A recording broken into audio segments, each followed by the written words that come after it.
today we're going to talk about some important factors in developing a deadly crossover. Now the first thing I've got to be able to do is I got to be able to make players guard me tight. Too often kids don't shoot very well and defensive players give them too much space. If Colton's giving me this kind of space, I've got to be able to knock down the jump shot. Once you can hit the shot consistently, Colton's got to play me for the shot. Once Colton's got to close that distance, it makes me just that much harder to guard. Now, one of the keys in having a good crossover is your ability to widen out your angles. If you watch right here, as I get the ball outside my hip, what I'm doing is I'm widening out those angles, boom, to make myself harder to guard. You want to widen out your angles to the rim by stretching out those dribbles.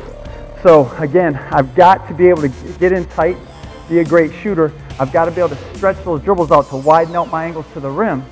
Second, I want to be multi-directional. And what I mean by that is, when I come out here and I load on Colton and that ball's out here, I've got to be able to attack this way, and I've also got to be able to attack this way. Now you can see one of the important keys is that we sell those angles.